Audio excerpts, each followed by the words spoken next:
Good morning, video games. Welcome to Filthy Casuals, a podcast about video games hosted by three very kind and extremely knowledgeable boys. Thank you very much for joining us.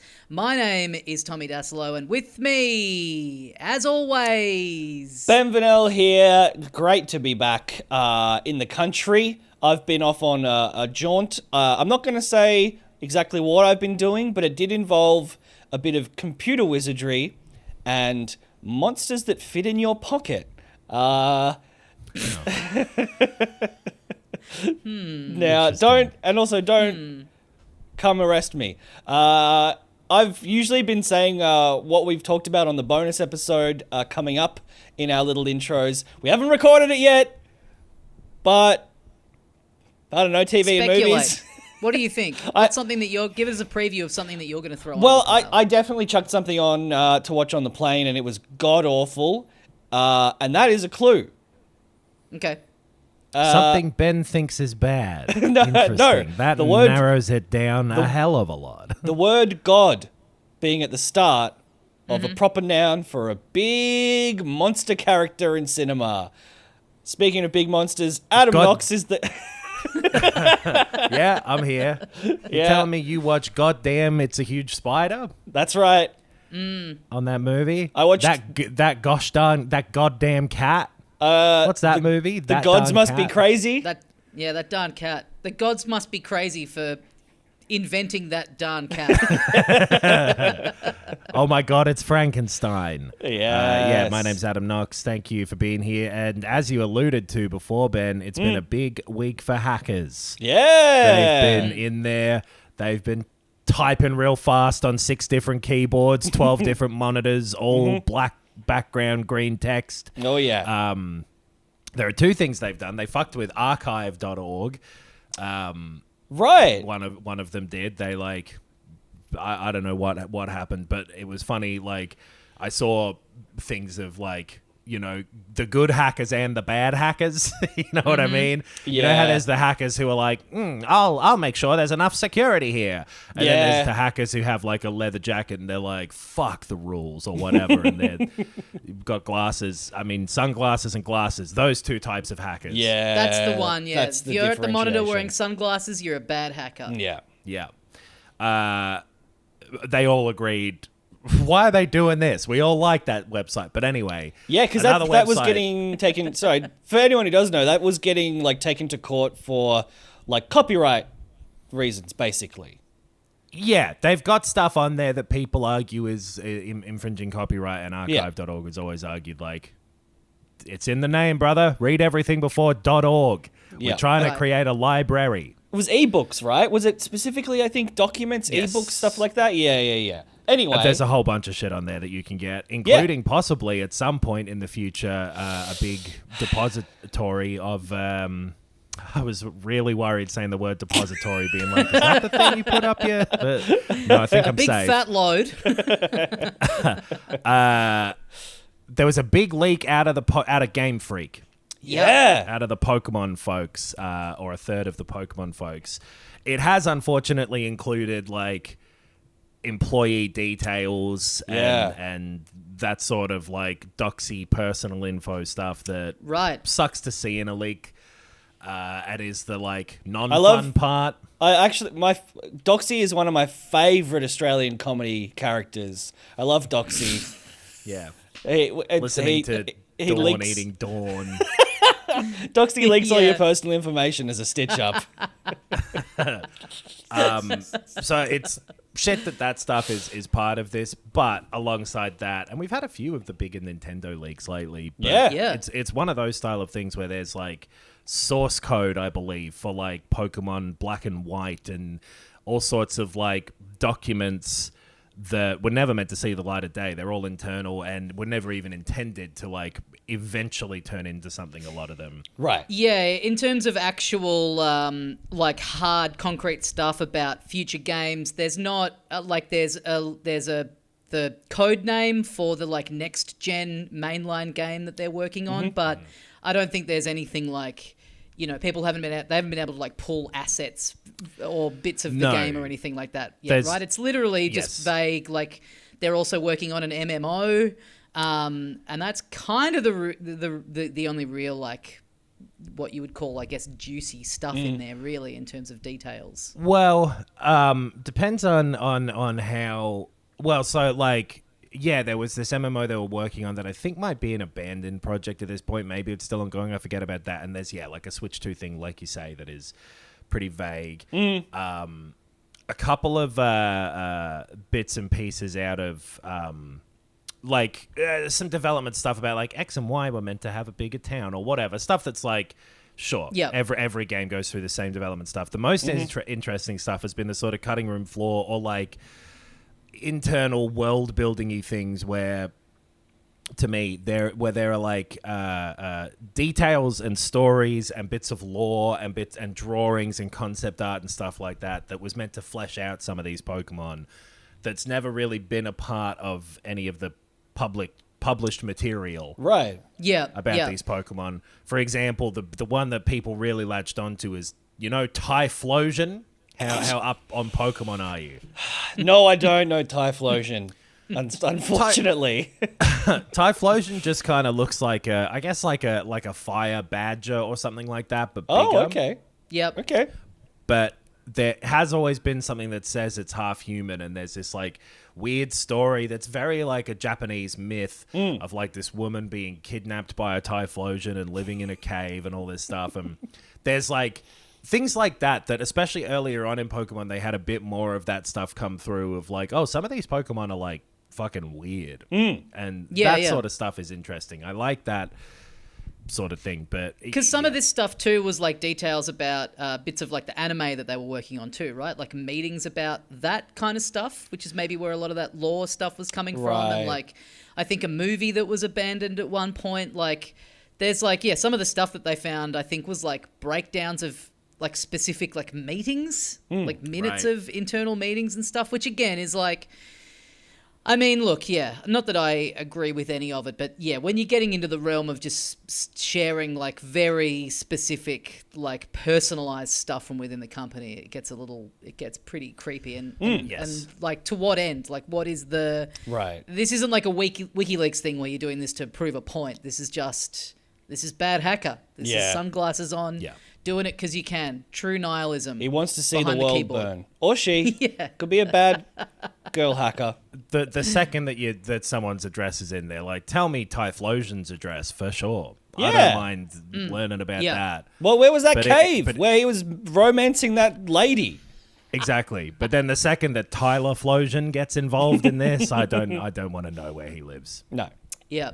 Another big thing, one thing that was in there that people have really latched onto, which is, I think, kind of by the by, and also sort of weird that we didn't know this yet, was the code name for the Switch 2 was included in these documents about the next mainline game. And I mean, remember how long we were referring to the Switch as the NX? Like, it feels like that code name was out there super early. And the Revolution and all of that sort of stuff for plenty of other consoles. I guess that it's like we've just been calling it the Switch. Like, there hasn't been a name. It's been pretty clear what it's going to be. So there hasn't really been the name for any kind of, What was the name again? I don't know. I didn't even it take started notice with a of U, I think. Let me have a look. Apparently it's been out there for a while. I just, okay. You don't see reference to it because it already has a thing that people call it, which exactly is the Switch 2. Yeah. But it's some just random word. It doesn't really suggest anything. Ounce. That's it. I mean, that is the point of code words, right? It's to be like completely nondescript. Yeah. Exactly. The NX, if anything, was too good. I believe the PSX, which is what people referred to the original PlayStation as in short form, was the code name for that thing. Oh, right. Well. Yeah, right. Because they still called it that after it came out. Like, but it was PS-X initially. Anyway, yeah. That's all in the past. The past doesn't matter anymore. We should live in the present, a time when Red Dead Redemption, for example, will be being released on PC. Very much not a part of the past, a current modern day thing. Absolutely. I mean, if we consigned all old games getting remakes and re-releases to the past, we'd have damn near nothing to talk about. Well, this one is like a surprising one, I guess, because they did those remasters of Red Dead. What was that, last year, the year before? Yeah. You played it, Tommy. When was that? I did, yeah. Last year, I guess? Yeah, right. Switch, the consoles, and the fact that there wasn't a PC one with that made it seem like, and you'd heard for years, like the code of Red Dead was a bit fucked and that it might be hard to do a PC port because they kind of barely could get it to work in the first place. But nah, it's coming, and it'll be out on the 29th of October, I believe, including the Zombie Nightmare DLC, Undead Right. Nightmare, which is cool. You know, it's a bit expensive maybe, but I've lost that fight, so I'm Yeah. out it comes. And I think I kind of want to play it. I don't know why, but I'm interested. The good thing about like PC releases in general of console games is someone out there is going to mod it so that, and maybe it will come with like extremely high graphic settings as well, but like there'll be a fucking 60 frames, 120 frames per second version. There'll be someone who'll get ray tracing added as, you know, like it'll get really souped up and juiced up if you want to experience that game like it literally never looked before. So I mean, yeah, especially in a case like this where it's become pretty apparent that it seems like at this point Rockstar have no interest in doing that themselves. So people love to take on a project of like, you know, fan translations of games that have never made it to the West. Like people really love to mobilize and go, okay, this is our life's calling. An 8K 400 frames per second version of Red Dead Redemption. We have to get Typhlosion as John Marston in the game. I wanted to get a favorite Pokemon. I want a fan translation of Red Dead Redemption where it's like they don't say howdy or anything. It's like, how do you do? It's all put into just hello there, regular like BBC speak. Yeah. Well, John, we've been chasing this castle rustler for a long time, and his name, he goes by, is Goku. That's what I want to say. Yes. Get Homer Simpson's in there. Homer Simpson is Dutch. Or Dutch isn't. Oh, he's Dutch. Dutch is like in one scene in Red Dead 1. But he's in a few of them. You're not even Sigma anymore, John. Yep. Oh, yes. So can dream. I'm kind of looking forward to that. Maybe in Australia, even you could play it on your newly released Steam Deck. Oh, yeah. baby. We're finally getting the Steam Deck. What, like 3 years after it came out everywhere else? Feels like it's been out for a little while. Been out there. Been a fair whack. And they have been. This is the OLED version that's coming out, right? I would assume so. Yeah. I mean, even though, like, I kept forgetting that it hadn't come out here yet because they are. Well, because you bought two. They do come at a bit of a premium, but combination of like they are fairly easy to come by, and then also you've had like the ROG Ally and a lot of these other ones have like you can go in and buy them at JB. Yeah. So it certainly doesn't seem like as much of a holy shit moment as it did when the Steam Deck was first announced in the first place. It seemed a little more groundbreaking. I was actually. Sorry, go. Would you guys like to hear what will be available and how expensive / just how much they'll cost? Well, that's the big benefit is that these models are cheaper than the current option of having to buy them internationally. Yeah. Important, yeah. So we got the 1 terabyte OLED version. That is $1,049. So how does that stack up for your eBays, your Amazon resellers? I think it's stuff? like $100 or $200 less, maybe even a bit of a bigger difference. Yeah. I think you were paying about $900 or so for the lowest model of like non-OLED 6, whatever that is. That sounds about right. 256 gig LCD is 650 Australian. So that is quite a significant difference. And then the middle one, which is pretty good. 500, especially if you didn't have a PC, if that's your entry into playing Steam games, that's like absolutely. That's good. And then there's a middle option, which is the OLED one, but it's 512 gig for $899. So That would be the one to go for as well. I wouldn't ever sort of suggest that terabyte one was worth it because you can chuck an SD card and all of these things. I was going to say, surely like the benefit to this overall is its ability to be like modified software-wise and then also hardware-wise. So I will say that the 1 terabyte one, it does have like some... It's got like an etched screen. It's got like a slightly different screen on it. Like the glass is slightly different, which I think is them trying to do, as you say... You can just expand the storage quite easily. So it's them trying to do something else on top of that to justify a little bit more. But yes, you're absolutely right. And especially, getting in at $650. It is funny how quickly tech moves. I thought of this over the weekend. I went up to Brisbane and I was thinking about how the three of us, we bought Nintendo Switches day one. And then that day, I flew to Adelaide in the afternoon, and I even felt weird about like getting the Switch out on the plane, like just this piece of technology that was out that day. It felt so weird to kind of bring it out in public. It felt like such a weird flex, or also like, I know the whole point was to be portable with it, but like, I don't want to. Am I gonna drop this? Or I saw anyway. Cut to like 8 years later, I saw a lady going through security at Brisbane Airport. Switch, just all she had on her was the Switch, not even in a case. So Switch just goes into the little bucket through the security machine, nothing around it. She picks it up and she's just no bag on her, no backpack, no passport, no case for the Switch. Okay, and this thing was just absolutely bunged up, and it really did make me think like, how quickly something goes from like this cutting edge piece of tech that only the real heads have gotten into on the ground floor to just like this. I'm just going to leave this on the roof of my car and then accidentally drive off. And it's bizarre the feeling if you see an iPhone 4 today and you're like, fuck you. It's the speed at which it moves on. But now you can join in on that, constant entropy. And get yourself a Steam Deck in Australia before the next one's announced. And if you're new to PC games, perhaps a PC game you could play that is officially a reviewed piece, an official PC game. Now that it has been reviewed in the magazine PC Gamer, you could play Super Daso Land. Yeah. Now, there's a million things about this which are strange. Yeah. I think that's fair to say. The design of the main character, the art in all of the game, the writing. I think it's meant to be funny, but like none of the jokes land. So, that dog's fucking weird. It's a Game Boy Color game. Yeah. It's a fucking Game Boy Color game specifically. So I landed in Brisbane and someone...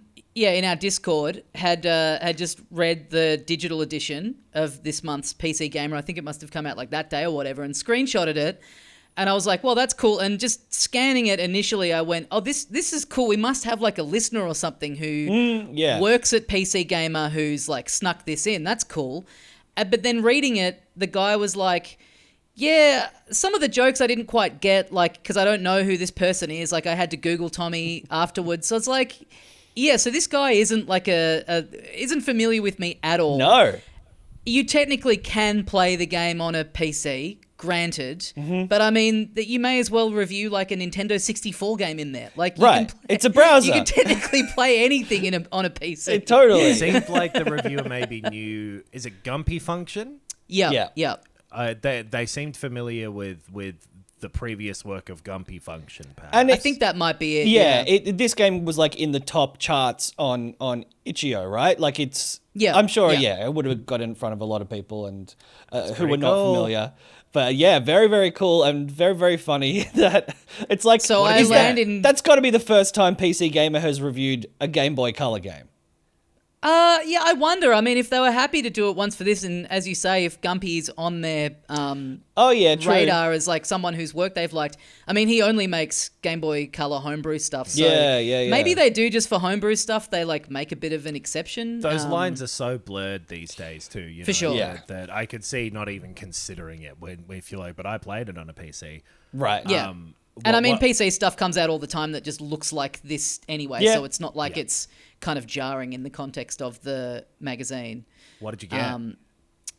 I think it was a 7 out of 10, which is not bad. One of those weird ones where you're like, The only negative for him seems to be the fact that he wasn't aware of me before playing the game, and that gets me point stocked. It's like, that's not my fault. Yeah, he didn't have the context of it being a promotional game for a comedy special, which is kind of like a big deal to not have any awareness of. It is very funny that like this game that was kind of inspired by it was inspired by the McDonald's promo game, and doing that one and being like, this Grimace character, I'm not sure why he likes burgers and milkshakes so much. Yeah. What's he meant to be? Why is he all big and purple? What's going on here? I think he's a taste bud. If I drank his milkshake, would that be his cum? Is that what the meme was about? I think so. Yeah. So I landed in Brisbane and I was like, wow, that's so cool. And you guys will understand this. We're all the right age where I go, I've got to get a printed copy of this. Oh, yeah. It's cool to see it. Genuinely. I need the actual magazine. It's sick. So then I'm just walking around Brisbane trying to find a newsagent. And what I learned is that a lot of newsagents, like, you'll look them up on Google Maps and it says that there's one there. But what's actually happened is it's long gone. Yes. It's and no one gives enough of a fuck to have updated the listing on maps. And then I did find a couple, and then they didn't have PC Gamer, so I've just had to order it direct through them. I did really like the idea that I was going to be able to, find it on the shelf. That would have been very exciting to me, but obviously a bit of a pipe dream. There if used you could to be have that little sticker on the front though, saying like, $9.95 from Donny's vape shop or whatever. Oh yeah. Now. Or that big green sticker, the like air freight sticker. The newsagent's telling you that they've gotten this mag hot off the presses. Direct from there the used to be UK. a newsagent like right at the end of my street, this massive one that would have I was like gonna all sorts of say. niche like every magazine that I think ever came out they had. And they're gone now. They've So been that's annoying replaced because by Cheaper by the Dozen, a discount supermarket. Because I used to specifically go there as well. There's no places that sell magazines anymore except for one in the city, and it's really convenient for me. So I really shouldn't complain. But shout out to PC Gamer and shout out to the website Retro Achievements. Someone put the game on there and came up with like a list of like basically trophies for it. So now there's like a whole community of people that this is what you come to realize when you put your own game out. There are people out there who just like literally like anything that comes out, doesn't matter like how small and homebrewed it is, they're all over it. So there's like all these people that are like, cool, something new to try and get every little achievement on. So that's been kind of cool. So I had like a couple of people email me who were like, hey, I got onto your game through Retro Achievements and then ended up watching the special and like, this is good stuff. It's working. Doing a bit more due diligence than the reviews department of PC Gamer, it has to be said. yeah.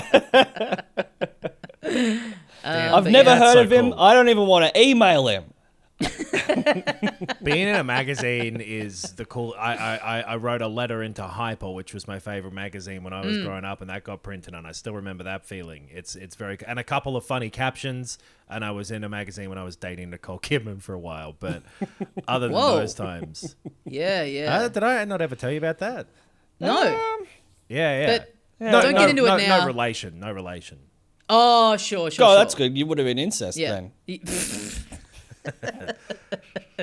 I guess you wouldn't know, Ben, because you have a fantastic magazine shop near your house, so I haven't had to look for magazines anywhere else, so assume there's none around. If you had been able to find a magazine, you might have been able to find a little advert. I don't know if they've gone this far with it, but they certainly went as far as to put out a bunch of promo videos and stuff. Nintendo, this is, who have made...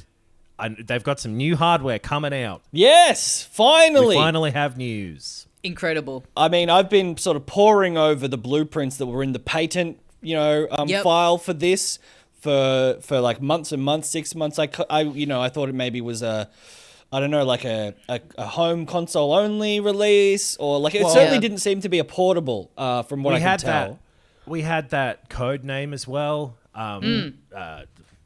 Tok.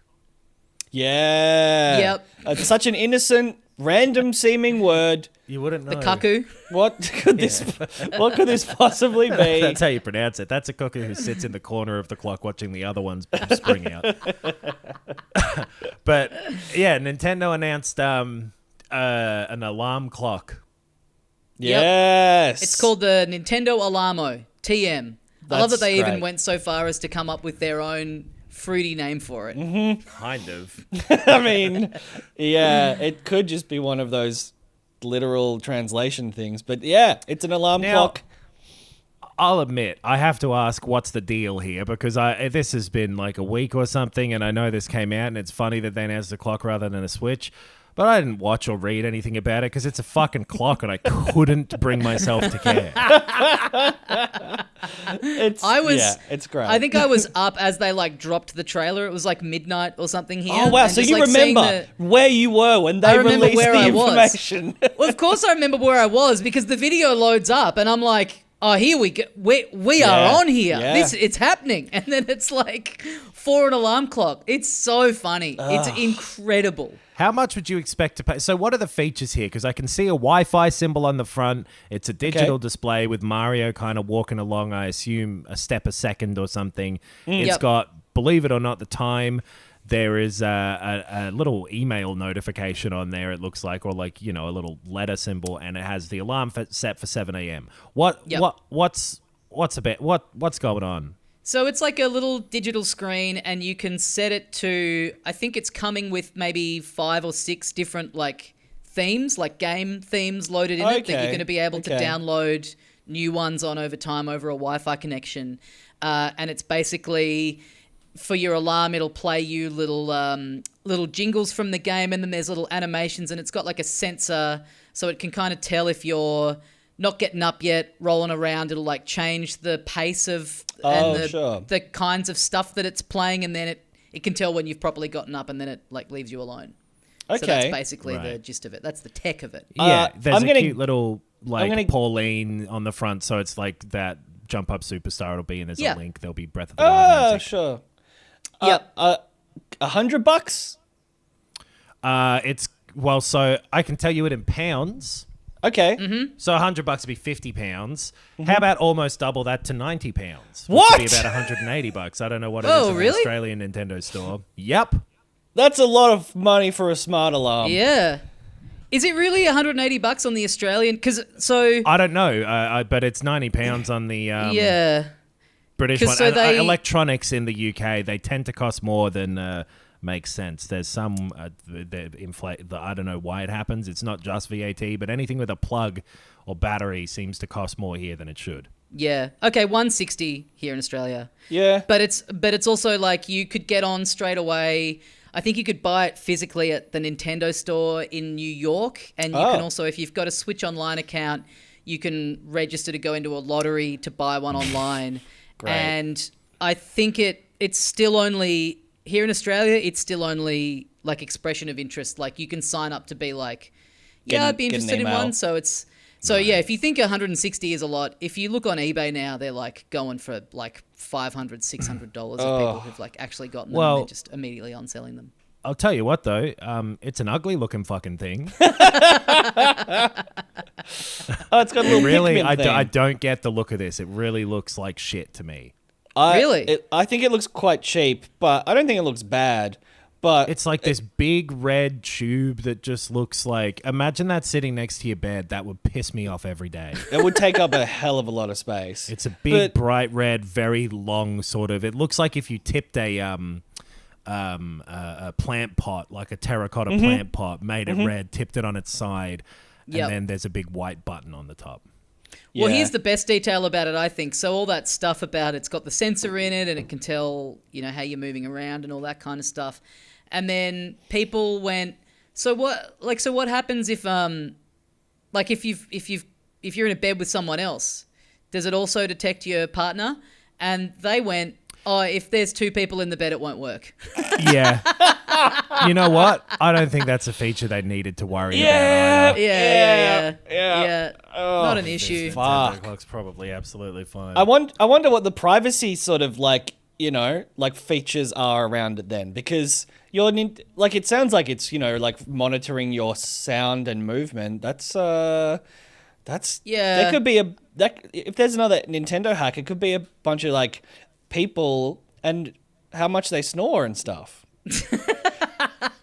Yeah, it's got one of those sleep tracker stuff in it, I think, so you can get your your data and all that kind of stuff about how much you're snoring and whatever, I think. But yeah, look, I love it conceptually. I love it mostly for, the timing of rolling out the announcement when any kind of news from what they're doing with something new is at an absolute fever pitch. And it's like, you can't even be like, oh, whoops, yeah, we didn't even think that people are really like excited about finding out about this new... Like, you could have said that 2 years ago, but now it's like, this has to be some form of deliberate troll. You can't give these guys the benefit of the doubt anymore. That could be part of what's off-putting to me about it, is that like, it's not the best first impression for a clock to make to have that poor timing. I don't know if I trust it. Did one of you guys, I can't remember if it was one of you guys or just like someone in the Discord maybe mentioning like, it's like an April Fool's prank. Like, it does feel like a deliberate, like, here it is, our next piece of fantastic, slightly expensive hardware, but it's like the pirate Yakuza game. Yeah, you know, like that same thing of like, wow, this is actually. I mean, I don't believe it for 1 second because I know what date it is. Yes. But man, whoever in the graphics department knocked this up, they've done a good job. This could be convincing. It's like that, but if they hadn't put a new Yakuza game out for ages and you knew they were about to announce a real one. Yeah.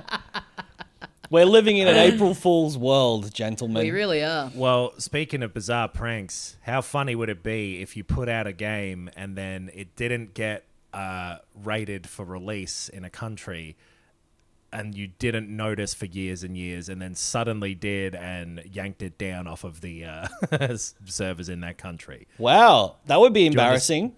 It sure would. That's really specific, but it would be embarrassing. Well... I'll tell you why it's specific. It's because I'm talking real life, baby. I'm talking Hotline Miami 2. I was going to ask, like, was it related? It's usually, especially if it's Australia, and I guess it can be like some Southeast Asian countries, like the drug depiction stuff is generally quite strict.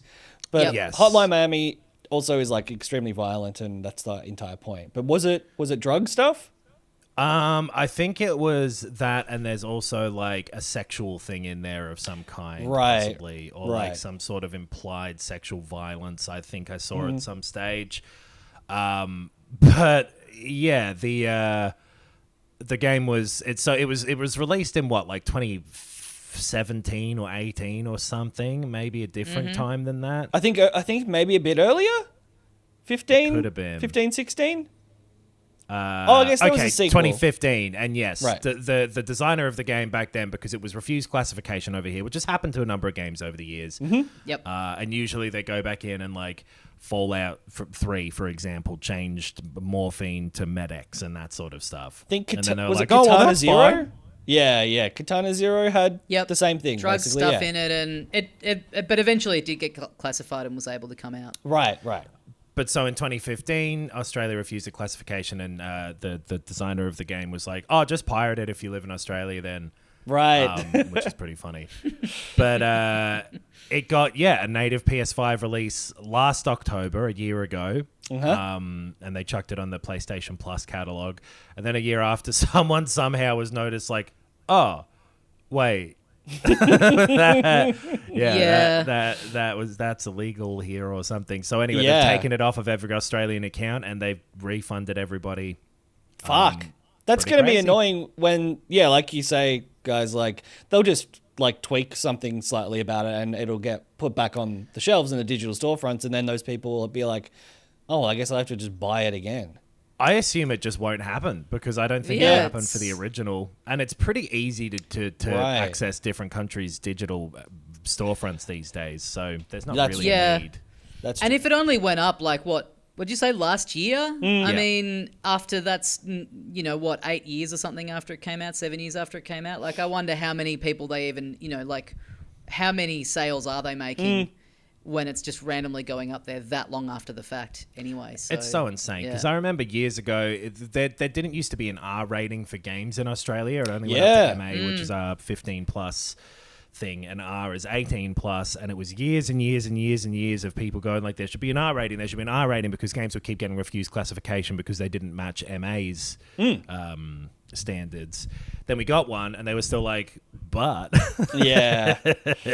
well, who cares? We gotta protect the kids. We had like a minister, I think, for like 15 years who was just like, games aren't for children. games are for children. Therefore, we don't even need an R18 rating. I was going to because say one of the worst impressions I've ever heard. I am a crook. But yeah, like the idea that there would even need to be something addressing a game made for adults was like just beyond their comprehension. Totally. It's crazy. Games are still, but yeah, they're made for adults these days, and adults are people who've lived for more years than children. This is really all true stuff. I can back this up.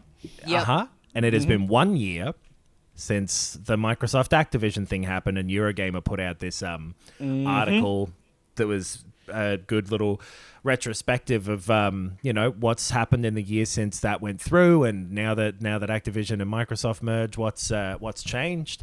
And basically it boils down to three things. Games will be on PS5 now, Game Pass is more expensive, and there's been a ton of layoffs. Yeah. We did it. So that's good. It's good thing we put like all that time in. Literally, it is what happens after every corporate merger, right? Like, they're not actually doing it. They're doing it to acquire, but they will trim fat and then they will utilize the value that existed already while, cutting costs. It's the shitty part about the world we live in. A theory that people float that, I think just seems to be an accurate interpretation of what's happened rather than a theory, but it was so expensive, it took so long, and it was so scrutinized that merger has brought in higher-ups who are like, what the fuck are you doing? And we need to be more hands-on with this stuff now. Sure. And that's why the tone has changed, and the brutality maybe has increased. And because and it makes sense if you're a higher up and looking at Xbox being like 60 how many billion dollars? Right. And it's the 60 part that I'm mad about. It's not the how many after that. That's a crazy amount of money. And you're in the fucking courts. They're looking through our books. What are you doing? And the legal costs as well. Like, there's the entire thing was, you need to fire 650 people, please. And hey, and also shut down a bunch of companies that you just bought so that those people have to form their own company to work on games if they wanted to. Yeah. Why the fuck aren't our games on the PlayStation? Why isn't this selling anything? Game Pass is too cheap. Like, it makes sense that it's... How many first-party games did we release in the last year? Oh, well... 60 how many billion? It's not been a great year for them in terms of that stuff.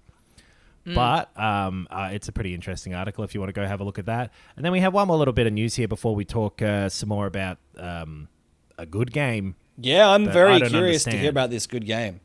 Tommy, you've written down, I believe, Nintendo was unhappy about that creepy Mario meme. Yeah, we talked about it a little while ago. Now, I don't remember this. I don't remember okaying this. I'm coming down from further up, and I'm saying, what are you guys doing down here with your 60 billion Mario meme news stories? What's that about? I think you had not seen it when we talked about it. It was like when they were announcing that they were going to put a video up revealing what the Switch was. They were like, tune in for a video, and they had this weird image of like someone in a Mario costume kind of peering from behind a curtain. Yeah. And immediately people were like, why is this the image? And there were like two people that worked at Nintendo America who do a podcast who talked about it this week about how, Nintendo high-ups were very unhappy with that image, but it basically came down to like everything that they do, there's always like, a big packet of like assets kind of floating around of like, here's every conceivable sort of, I guess, pose of Mario that we could need to use for promoting this game. Here's a transparent one. Here's one where he's doing this, etc., etc. And then when it came to announcing this, they just, to announcing the Switch and putting the tweet up about it, they had nothing. They had nothing ready to go. So it truly was just someone being like, bang on the old costume that we send someone out to the shopping centers in and just go into the corner and take this photo. And I couldn't tell what arm of the company they were talking about, but I get the impression that it was like, the American leg kind of taking the reins on it, and then the higher ups in Japan being like, why does this look so bad? Yeah. Mario's key trait is cool.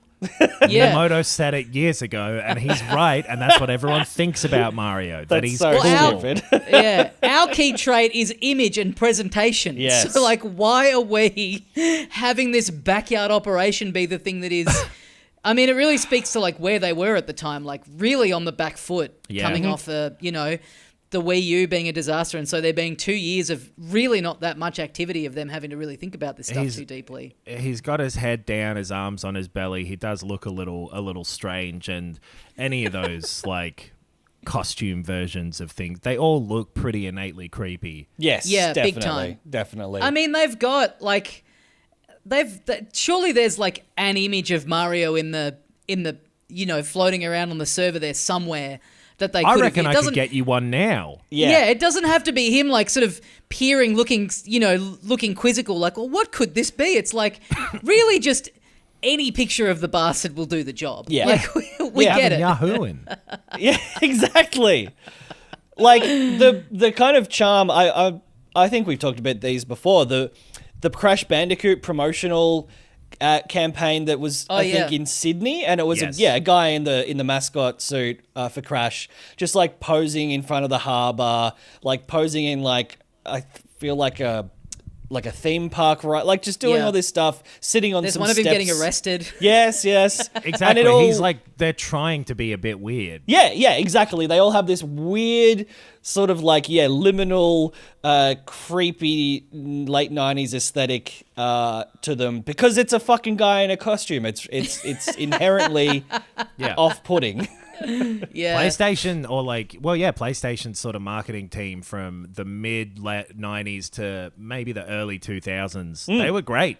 They knew how to make an interesting, weird ad that worked, like putting all the PlayStations in nightclubs and branding things around that early on. The veins, and then, the veins that were in the shapes of the shapes. The PS2 launch was like those ads being like the third place or whatever. That was all those weird things with like duck heads and whatever walking around. They're all very dated seeming now, whatever, but it was a thing at the time to have these weird ads, and they were sort of playing on that though. And I didn't even know what the term the third place was because I was fucking 11, but I only started learning about it. Sociology yet? No, it was only when articles started saying that there are no more third places anymore that I was like, yeah, I guess not. Where is the PS2? That PS3 campaign about the 15-minute city. You really had to be tapped into the PS4 Pro. The media is the message. They started moving into. But yeah, those ads did have the trait of cool, and unfortunately, so yeah, I mean, another great like Japan-based company being pissed off at their American counterpart story. 100%. I mean, it's kind of heartbreaking to hear that because really my dream for whatever happens with the Switch 2 was that they would bring that image back or reference it in some way. If they had had like the Alarmo announcement, he's peering from behind the curtain but he's just checking his watch. Yeah. That would have worked because no one gives a fuck about the Alarmo.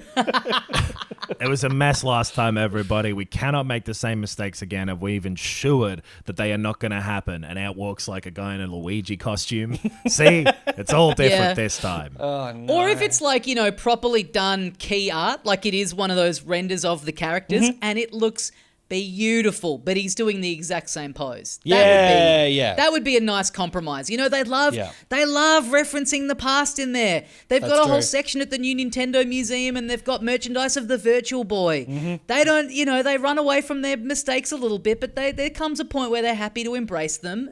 They've got better costumes now too with Universal Studios stuff. Yeah. I saw a video the other day of someone having to yell at somebody at the Mario World not to touch Toad. They were really trying to touch Toad and they were like, "Don't touch Toad." Toad can't say anything. No. Hey, speaking of not being able to say anything, yes, that's what I have been in the situation of having to do. You've been speechless for my entire life up until the last week about the game Metaphor ReFantazio. Ah, yes. Or at least my impressions of playing it. Yes. Yeah, you could have speculated. Smooth like butter if you froze butter into a brick and threw it through a window. But now I've played that game, baby, and I tell you what, I'm really having a good-ass time playing myself a little bit of that game Metaphor. Yep. Atlas have done it again, and by it, I mean make basically the same exact game, but with a different skin on it. But hey, when the game is that good, I kind of love it that they just go, yeah, this is our goddamn thing. We'll just have our kind of different strains of it. You got your sort of serious, intense kind of stuff. You got your school kids, and then now we got this weird fantasy shit. Yeah. And you know, we'll kind of see how we feel as to which one of those we put out. But you can bet your bottom dollar that underneath it's going to be paced the same, more or less. We're going to use all the that same kind of shit in fucking it. Persona 5 engine, I'm pretty sure, which is from like the PS3, which is part of why it looks a little bit weird these days. Right. Yep. But, so how much have you guys played? Tommy, you'd started it last week. You were like, what, 3-4 hours or 2-3 hours in? Well, as I said, I was playing it on my PC. I paused it and left the computer running overnight, and so that's blown out my estimation of the time. And then you know what I found out also does that? The Steam Deck, if it's in suspend mode, it just keeps the timer running. That's weird. Because I guess I don't just suspend games and leave them running because it's never happened to me. But, I mean, but this is the Atlas trait, is that like you get up to these big bits where you just can't save unless you're in like a little safe room in the thing. So yeah, my current playtime is like 180 hours or something like that. Great. So, That's a crazy thing for the Steam Deck, especially. They know that that's a feature. I refuse to believe it. I think there's a gas leak and you're forgetting big chunks. Yeah. But, I've played less of it than I want to. I've had anyway, but I've done the first dungeon and I'm doing some like in between stuff before getting into like the second. Like I'm about the same spot, roughly. Yeah. And so what I'm looking at so far is it takes a while, similar to Persona 5 at least, where not in a bad way, where it slowly introduces you to more and more parts of the combat and what like the menu even just isn't fully there for the first sort of portion of the game. And then at some point you go into it and you're like, holy fuck, this thing looks crazy now. That is classic JRPG stuff. I remember, a lot of grayed out menu options, even in, your Final Fantasies, Chrono Trigger, stuff like that. That's, So there are a lot of similarities, like you're saying, between it and Persona, but the little differences I'm really appreciating so far. Yeah. The if you don't know anything about what this is, by the way, it's an RPG. A JRPG is the specific type that I don't know if we call them that anymore, because I remember there being an article that was like, don't call them that, but then I think a lot of people were like, shut up. It's part of the culture, the cultural, milieu. It's part of the language. Japanese like Fallout food is technically still a type an of RPG. Food. It's okay. Yeah, I think. Well, was that because we don't differentiate between, like, we don't call them CRPGs anymore, but we do. WRPG, like Western RPG, happens all the time. So whatever, I don't even care. I guess it's maybe the fact that style also does get made by like Western companies. But I mean, something like Skyrim is technically an RPG, and it couldn't be more different from something like a Persona. So, a lot of the people playing the blues don't even feel that sad anymore. Names are just words sometimes. Like Metroidvania is like I hadn't played Metroid or Castlevania when I heard that term, but I knew exactly what it meant. Yep. So, Metaphor is a Metroidvania. It's very similar in structure, or at least in a lot of ways, to the Persona games. But the points where it differs, the world is completely different. It is this fantasy world that is super interesting so far. You've got all these sorts of races of people, and it's dropping you in and just acting as though you exist there. It's not doing too much of like, here's this and here's that, but there's like a glossary you can sort of go into and look up each of the different terms that it's bringing up if you want to. But I think it's doing a good job of slowly getting you used to this strange world that you get introduced to through like this book that's got like cars and buildings in it in the book. And it's telling you, hey, this book's a fantasy where there's all these people who live in this crazy world with glass buildings and they all get along and da-da-da. Yeah. And at the start, it's like, now what's your name? And you go, oh, well, this is classic stuff. I'm coming up with the name for my character. And you put your name in, and then 5 minutes later it's hold on. You say you go like that, but it expressly tells you what's your real name in real life, not a character. It's very clear. So you don't necessarily go like that. It does that, and then it's like, 5 minutes later it's like, and now what's your protagonist? So immediately you're like, this is so crazy to have to like put an actual a name for. And I'm trying to think, the person experiencing the game. Yeah, I don't think at any point that I'm up to yet that it's like it's referred back to like the name that I put in. There is a point that I think maybe you didn't look at that you would have gotten up to then, because so you get you're going around this sort of medieval style world, meeting a few characters who clearly have some backstories that you're not learning about just yet, and you're like the race of that your character is like this unique one that people are like particularly like most people are like suspicious of and don't like, and you're experiencing like a lot of that early on as well. They keep saying you're cursed, and that the beasts who have been around lately are here because of you. You're joining this military thing to meet a contact, and you're going to this mission that turns out to be that there's this big monster there that is responsible for these beasts showing up, and these big monsters, they call them humans, and they look like these very Persona Shin Megami Tensei fucked up, like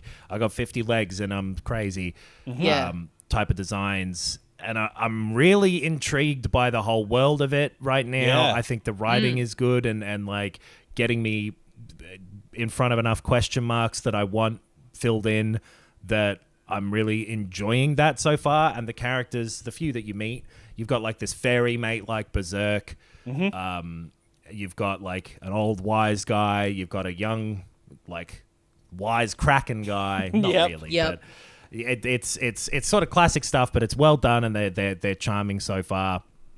Yeah, so that I mean, stuff's similar cool. to Persona, like a lot of the time that it's taking at the start, where it's really holding your hand, but also you just are watching so much cutscene stuff, which is part of what contributes to it taking a long time to get going. But all of that stuff is so good that you're never like, like it's, you don't want to skip through it or anything. Like it takes its time to really set you up. But when the writing and the characterization is this strong, it's like, you got to do that to build up some stakes, right? You want to care about these characters because it's a goddamn RPG. Is intriguing. It's Yeah. intriguing so far, and it's nice to have it be that way because it carries you through. Like, brother, I know to press confirm for the menu selection. That I want or whatever. Because then the sort of other part of it is, like you're walking around doing these stories. There's sort of like a day-by-day system, and very similar to Persona if you've played that. And then you've got combat, which is also quite similar to Persona, but with a few tweaks that I'm really, really liking. You are running around in the field and can slash with square, sort of like a Paper Mario game or something where you can like jump on an enemy to start a battle with a bit of an advantage. You can slash at enemies that will kill ones that are way lower level than you immediately. So to just sort of whip through this dungeon and be chopping apart some of the enemies is quite fun. Yep. And then the stronger ones, it'll initiate an encounter and you'll have an advantage. And then it's a very Persona-y, like maybe your magic powers have some advantage against this type rock paper scissors style, or you can just slash at them, or you can stand at the front of the group or the back of the group to take more or less damage but do more or less physical damage, and there's a bunch of like tactical options throughout these pretty snappy encounters that are based around figuring out what the right tactic is for each enemy and just executing on that. In Persona you're finding these little the little monster things that you're kind of Pokemon-ish collecting. You're acquiring half of them you never use. And you're sort of changing them around a bit. This is a lot more like you've got this power, and there's basically like a job system where you can like change your your class that you're in. And I'm kind of finding like already that you're needing to do that a lot more, like the changing around. Like in Persona, I generally just like I just had my guys like pretty locked in. Because your protagonist in Persona could use multiple different personas. and then everyone else in your party just has like the one locked to them. So you really did have like a fair amount of range. But like in this, you'll get a quest, and it feels like it's a lot more like driven by, hey, this thing will go fucking nuts if it sees a lance. So don't have anyone of that class on your team, and you go like, oh shit, that's okay. I better respec him and make it like.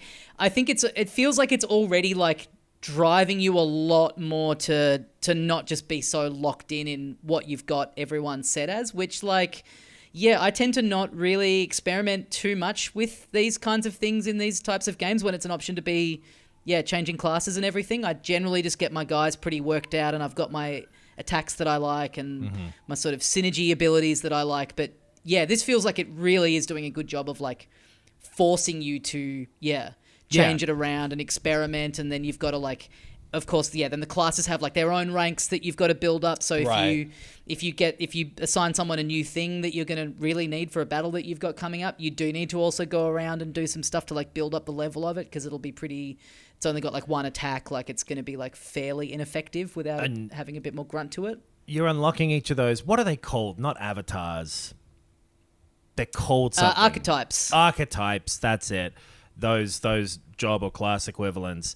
You're unlocking those with sort of a type of currency that you get from battles and stuff like that. But you're unlocking each class separately for each character.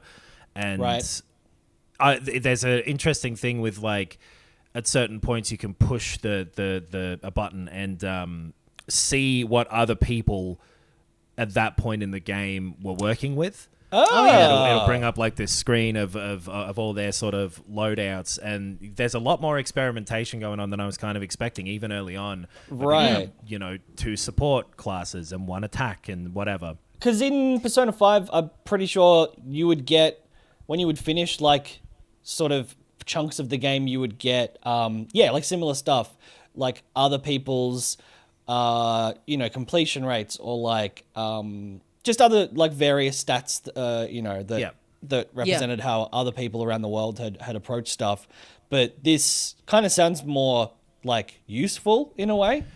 It's I think a little bit more likely to give you an idea of what you should be doing. Right. Yeah. Because it makes a point of, so once you get these sort of powers, you're going to this other world that is very similar to like the thing with the guy with the long nose from Persona. Sure. Where you're able to change these things and level them up and learn about them. There are books all over the walls. And this is the first time I saw my name used in one of these books.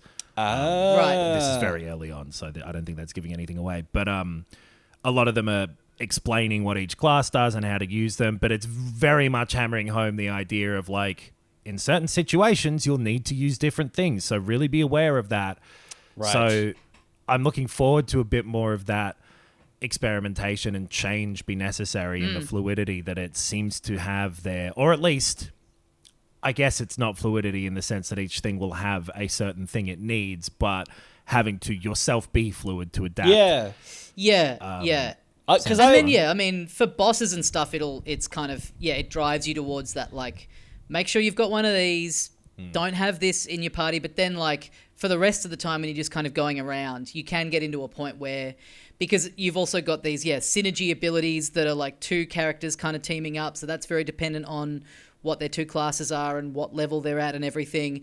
And so if you kind of can accidentally stumble upon like a really good combo where you've got this like great groove going of all the attacks that you sort of like using, and when you're just running around doing the more sort of side dungeony stuff, it is kind of fluid in the way that like you feel like you can, it's a bit less prescribed, and like these enemies are only weak to this, so you can't use anything. Like there is a lot more like they'll have a handful of weaknesses, and it's the cool version of this type of combat too, where the two ways that like it's been modernized, I feel like this type of combat is this way, where it's all about the tactical part of it and the actual execution is the shortest element of it. Like once you're in a battle, they're not generally that long.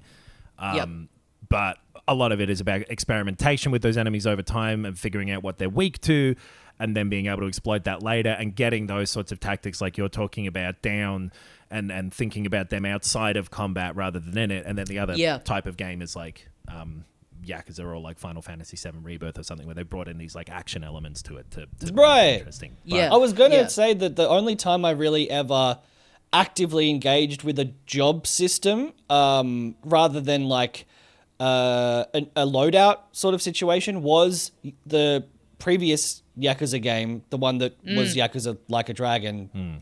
And it was based on like difficulty. It was like there is a boss, like I think an optional boss in this tournament area, and they're weak to this element, and the only character that can have an attack with this element is this one with this job. And so it was like, all right, okay, I'm going to get that job, I'm going to equip it, I'm going to go and level it up. But generally I would have found in the past it's been dependent on a specific requirement or like a difficulty spike almost. But this kind of sounds like it's a little bit more encouraging you to engage with it. It's a bit more elegantly done. It's like it's threading it through so early that it just becomes like, oh, I'll get to a point with all these characters and all these classes that I've unlocked, I guess, where they're all pretty souped up. Right. Like by the time I get near the end of the game, because I'm having to kind of swap them in and out so frequently. And it's all fairly simple, but there's enough elements of it that are all simple that combine together that there's, a bit of depth there where, like, if you hit someone with an attack that they're weak to, that only uses half a turn, for example. Right. And to skip to the next character only takes half a turn too. And so you can kind of go, oh, well, I can just loop around to or, there's a bunch of different sorts of things you can mess around with. So you're doing like your Persona-y sort of stuff of you've got a dungeon that you need to clear out and like something is happening in whatever it is, 6 days time within the game, and going and spending the time in the dungeon makes the day advance. And then also you can also use your time in the days to go around the town and do little quests for people or do things that are going to improve your stats that you have, or maybe like meet new people that are going to unlock more of these classes. And the cool thing so far is like, Persona is so it's so regimented. It's like, hey, these are the adults that are doing this stuff that we have to go into their mind palaces and defeat them. So it's like really clear when you're in a new, like that's the whole thing. It's very clear when you're like heading into a new dungeon. Whereas this is a little less, it feels like so far it's more of just this ongoing story. So it's not like every dungeon is themed around a person doing this. Right. So as soon as the story starts leading you to that, here we go. So I'm up to a bit now where I'm like, is this going to be the next main like big dungeon, or is this like a side thing that I'm in? Like it does help. It does make it feel a little bit more of like a rolling, engaging story where you truly don't know what's happening next, rather than Persona for I'm not saying this is a negative at all, but it does tend to feel more like kind of episodes of a TV show. Whereas this feels like one kind of big long movie where we're heading along this, this it's path. Structured a lot differently in that way. Yeah, I think in a cool way as well. And then like how you're unlocking all of those again, they're not avatars. Archetypes. Yep. It's like Tommy said, by meeting people and then those social bonds like from Persona, you're increasing those and that will unlock better versions of each class and that sort of stuff. I don't think there's any like romantic undertones to any of those this time. Everyone's just sort of on a quest and on a mission, which I think suits this story. There's big stuff going on and everyone's working together in this way that like it all kind of feels very natural to have it be like that. And then while you're doing all of this, it sounds fucking awesome for one thing. I love the music. The English voice acting is really good. The music's fucking awesome. That like main battle theme, I thought it would get annoying. The guy going like, hi, but it's actually sick. And there's like little variations of it that swoop in and out in different situations that really make it work for me. And then the look of it is artistically really phenomenal. I think it looks great, and the world and the design of all the monsters is so like traditional and fantasy and whatever, but with this really creative flair that I think pushes it over the edge into something that's super good looking and immersive and interesting, with this like technical element of it holding it back to some extent, where it just looks also like it came out 10 years ago or something. It's just that, and again, I mean, I feel like their sort of justification for it, like they're able to get away with it because it is an Atlas game, and this is what happens in Atlas games. But yeah, when you're in the town and like every new little area that you walk between just in the town is like a loading screen that has to like bring up a whole separate area. So going from like the back alley where your little base is into the town square is like a little...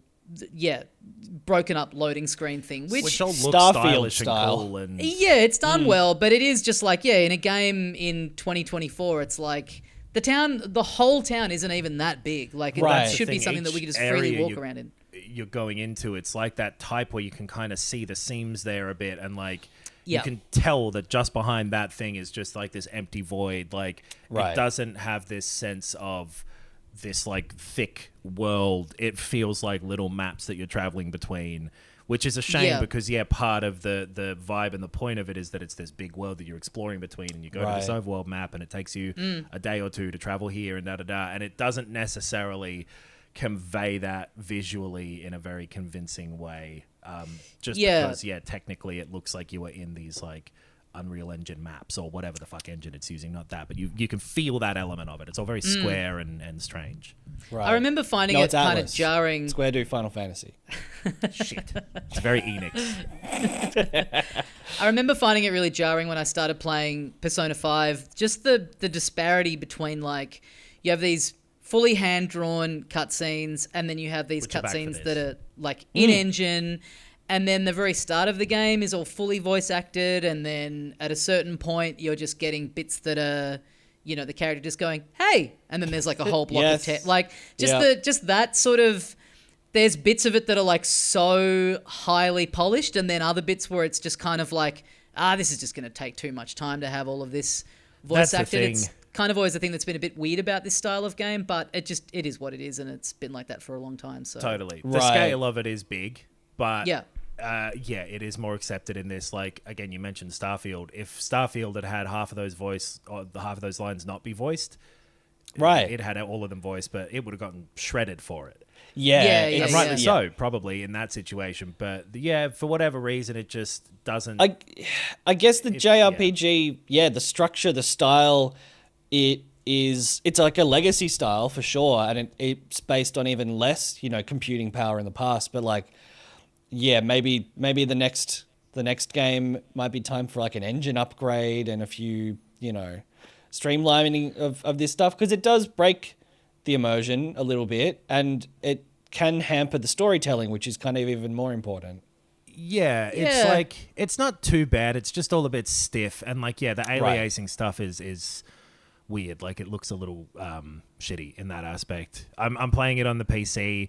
It's running well and all of that. I saw people saying that it wasn't running well, and it's been fine for me on the laptop that I've got for whatever reason. But obviously, computers vary enormously. I think it got patched maybe as well, because like I think some of the reviews mentioned it was running poorly, and that would have been pre-patch probably. It was the demo too. People were kind of playing it on PC, saying that about the demo. I've been playing it on the deck, and it's got that little jagged edge thing a little bit, but it's running. It's 60 frames. It's got all the stylish feel to it, and look all stylish and cool. They've almost approached the point of being too much. Like, there's a lot going on, and they're constantly moving around and scratching and scribbling. I do especially love in the real world graphics and on all the characters and stuff, the textures on their clothing and all sorts of places. There's this sort of like scratchy, papery effect that's moving on them that looks, I think, really great. It reminds me of that guy in Marsupilami, I think it was, whose fucking shirt would always be the background. Triangles. But like, it looks great, and it's really unique in this weird way, while it's also being this type of game that they've made 50 times, and that is also 50 other types of game series have done a bunch of times. That's it, because like, having not played as much as you guys, like, I'll come back to it after having been away for a week. Like, just hearing it as a list of mechanics, it's like, it's just a combination of every JRPG that's come before it. It is, but there's something about it where like the world is just a combination of like, we're doing racism, but in fantasy land where everyone hates this type of person. We've got to go do something about the evil guy who wants to be on the throne and da-da-da. But there's something about the flavor of it that they do where it cuts through all of that. Right. It's its own thing that's using all of these on paper pretty traditional things, but just in this way that is so thoughtful and full of like charm and flair and stuff that turns it into something that's pretty unique. Yeah, I think it's cool. Like I have no desire for Atlas to try and mix it up with the gameplay or the mechanics really, or like what they're doing, because their presentation and the story and the world and characters, they do just about better than anyone for me. So I think and if it's that's not like they're coming out every day, you know, like right. This being that being the area where they really like flex and try something different, because I mean the JRPG, it is kind of a funny genre where I kind of feel like the people that are really into them are really happy for all of them to sort of play more or less the same. Like Dragon Quest has never really changed. You know, it is as like stock standard turn-based combat as you can get, and they still sell, especially in Japan. Like people just that love that format. They're not, you know what I mean? Pokemon. Like people are never really looking for it to do too much more. I don't think this needs to, because what it's doing isn't half-assed. It's not doing it because that's how it's done. It's doing it because it's looked at it again and gone, no, that works. Yeah. Like, it isn't just regurgitation for the sake of it. And it wouldn't be like Persona 6 is not going to be necessarily enhanced by going Final Fantasy VII Remake route and making it like, you know, real-time combat or anything. Like, that would just be doing it for the sake of staying contemporary or something, which, like you say, it's not...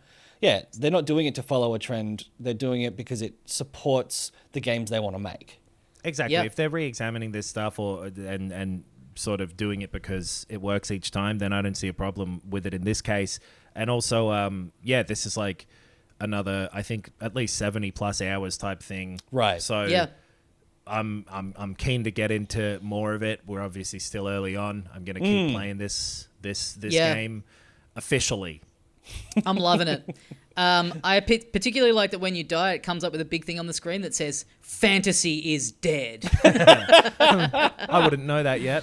I didn't see it in the couple hours I played, but but I've been playing for 160 hours. Like Well, Well, even it so, just to experiment at this point. Yeah, I'm enjoying it, and I really just like the feeling of playing these games. They're just like you can sink into them. They're well paced or something.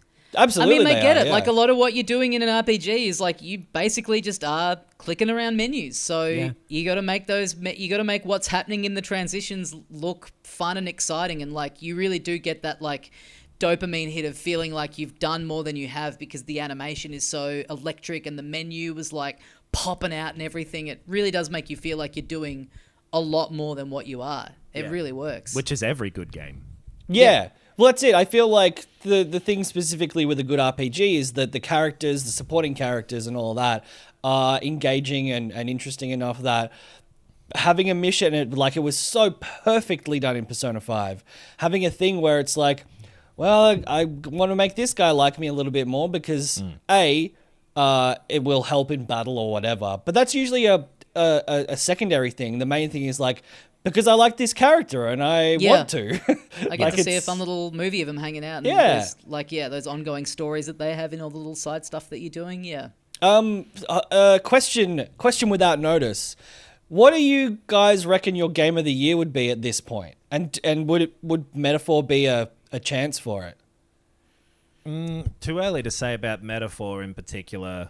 I assume that I will like the rest of it and not get bored of it. Mm-hmm. Yeah. Hard to say. It's hard to say, isn't it? Like, there's two in my head. Okay. At this point that are front running, but people are going to find out in about what 3 months. A few months. Yeah. It's funny, the like... three that are up the top for me that are all in contention for the top spot are all JRPGs at this point, which is pretty funny. My favorite may be a DLC, technically. I know, that was the first thing that came to mind for me, which, like, I guess, you know, it still counts. It was like... That's a game. 20 to... Like, it was a significant, you know, playtime.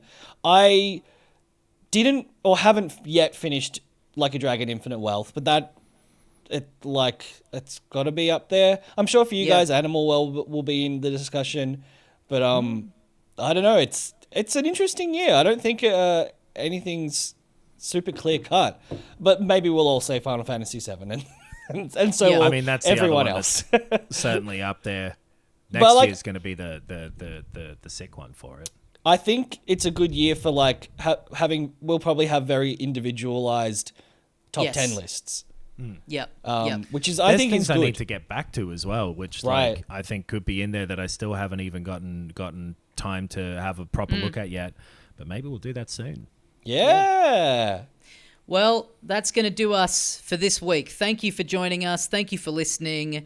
Filthycasuals.com.au for the links to everything that we have going on. We've got the Patreon. Get on there, support the show, get a bonus show every goddamn week in the inbox where we talk about movies, TV, pop culture stuff that isn't video games, and then get on the YouTube channel. You can find us playing through all sorts of stuff on there. Hundreds and hundreds of videos for you to check out. I saw people have been going back and watching our Until Dawn playthrough because the recent remake, and people are saying very nice things about it. So cool. Hey, if you want to like dive in and you don't know where to start, Until Dawn, full let's play with us commentating it, and it was really fun at the time. I remember that one, and like Heavy Rain and The Quarry are great, and Detroit. They're all really fun.